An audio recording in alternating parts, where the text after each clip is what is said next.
دہلیز محمد پہ بچھونا ہوتا۔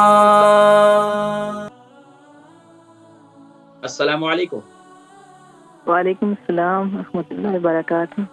مجھے ایک نام عمر پوچھنا ہے۔ جی میرا نام اختر ہے، لیکن مجھے یہ پوچھنا ہے کہ یہ جو تف ملنگا ہے اس کو جب بھگو دیتے ہیں یہ پھول جاتا ہے، تو کیا اس کو بینیفٹ پوچھنے مجھے کہ کیا اس کو اس طرح ثابت ہی نگل لینا چاہیے کسی چیز میں ڈال کے، یا اس کو چبا کے کھانا چاہیے؟ کیا کس نے زیادہ مطلب فائدہ ہے، چبا کے کھانے میں یا ثابت کھانے میں؟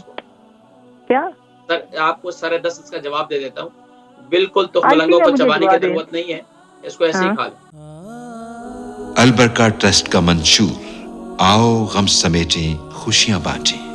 البرکہ ویلفیئر ٹرسٹ انٹرنیشنل نے پیدائش کی خوشی سے لے کر موت کی غمی تک انسانی ضروریات کو مد نظر رکھتے ہوئے یتیموں، بیواؤں، بے سہاروں، ضرورت مندوں اور سفید پوشوں کی مدد کو عبادت سمجھتے ہوئے اس عظیم فریضے کو سر انجام دے رہی ہے۔ سندھ اور بلوچستان میں البرکہ ٹرسٹ آپ کی زکوٰۃ، عطیات اور صدقات کی بدولت انہیں تنہا نہیں چھوڑتا اور ان کی ضروریات کو پورا کرنے کی ہر ممکن کوشش کی جاتی ہے۔ ماہانہ ڈور ٹو ڈور فوڈ پیکس کی فراہمی کے ساتھ ساتھ رمضان المبارک میں ہزاروں مستحقین کے لیے اسپیشل فوڈ پیکس سحر و افطار کا اہتمام کیا جاتا ہے۔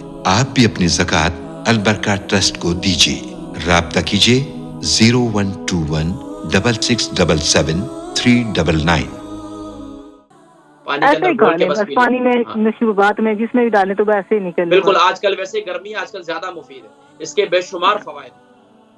جی فوائد تو دیکھے ہوئے ہیں یوٹیوب پہ، آپ کی بھی دیکھیں، آپ کی جو یوٹیوب پہ آتی ہیں ویڈیو وغیرہ اس میں بھی دیکھیں، تو آپ بالکل اس کو چبانے کی ضرورت نہیں ہے، آپ اس کو ایسے ہی کھائیں۔ اچھا اوکے جی، آپ کا بہت بہت شکریہ۔ مجھے یہ پوچھنا تھا اور کلیئر کرنا تھا کہ کھانے میں زیادہ فائدہ یا ثابت نہیں۔ نہیں چبانے کی ضرورت نہیں۔ اوکے جی، اللہ حافظ۔ اللہ حافظ، اللہ حافظ۔